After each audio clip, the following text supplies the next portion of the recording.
You're listening to The Clevelander, where we're diving into all things innovation and transformation across the region. Each week, we'll take a look at the biggest business headlines in Greater Cleveland. This week, we're looking at Cleveland's secret superpower. There's a lot to unpack, so let's get started.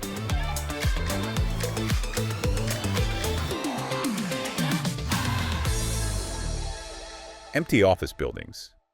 Most cities see them as a crisis, right? But Cleveland?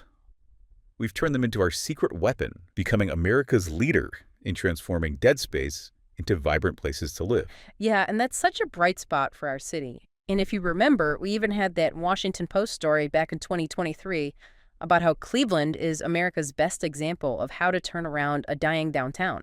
And they pointed out in that how we've been doing this forever. Yeah. But let's get into that. How did Cleveland end up leading this urban transformation? Well, it's fascinating, actually. We've got the highest percentage of office to residential conversions among major U.S. cities. Now, we're talking about 3.8 million square feet of space being reimagined. That's equivalent to 3 key towers. And this all started before the pandemic forced other cities to think about these conversions, right? Exactly. The Great Recession really pushed us to get creative. For sure. So while other cities were still trying to hold on to traditional office spaces, we were already figuring out how to turn empty buildings into apartments and hotels. So tell me more about what's happening with the Rose Building over on East 9th Street. I've heard that's becoming quite the showcase project. Oh man, that's such an exciting transformation. So they're putting $120 million into turning it into 154 apartments and a 123-room Marriott Tribute Hotel. Very cool. But here's what's really innovative. The apartments will actually carry the Marriott brand, so residents can earn hotel points and use hotel services, which is pretty cool, right? So cool. And a clever way to blend hospitality and residential space. Oh, for sure. But what kind of price points are we looking at? So the hotel rooms will likely go from $220 to $250 per night, and the apartments will range from about $1,150 to $4,000 a month. Okay, not bad. But what's happening with some of the other downtown buildings? I know there's quite a few in the pipeline. So the Bulkley Building project is particularly creative. That's down in Playhouse Square. They're adding 84 apartments while keeping some office space. And get this, they're reserving about 20 units specifically for traveling theater performers and crew members. Now that is smart planning for our theater district. Absolutely. So how are other cities responding to what we're doing? It's actually pretty amazing. We're getting calls from places like Boston and Portland asking for advice.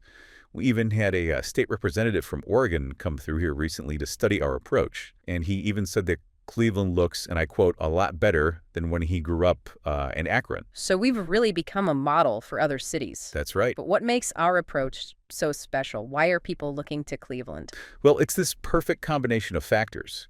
We've got incredible local design talent, experienced contractors, and this really sophisticated understanding of how to use various financing tools and tax credits. Like the Rose Building project alone received $5 million in state tax credits. And I imagine our experience with historic buildings gives us an edge, too. Absolutely right. We've tackled some really challenging conversions that other cities might have written off as impossible, like the May Company building in Public Square. Right. That massive former department store that takes up almost an entire block.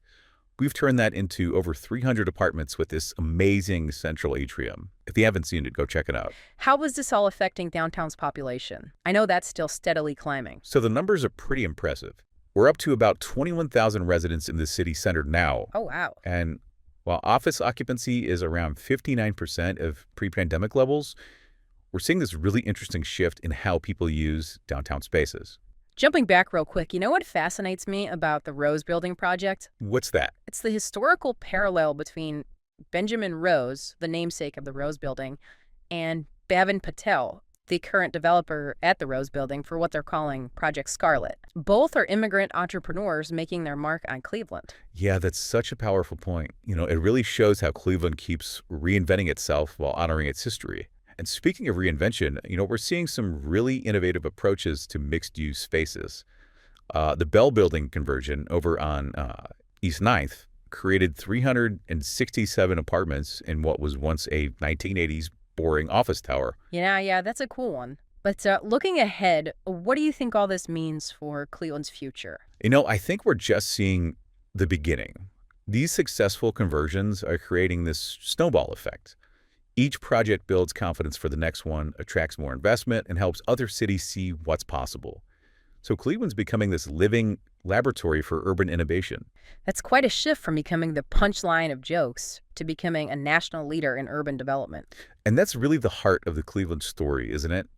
We've always been good at taking our challenges and turning them into opportunities. For sure. So these building conversions aren't just about filling empty space, they're about reimagining what a modern city can be.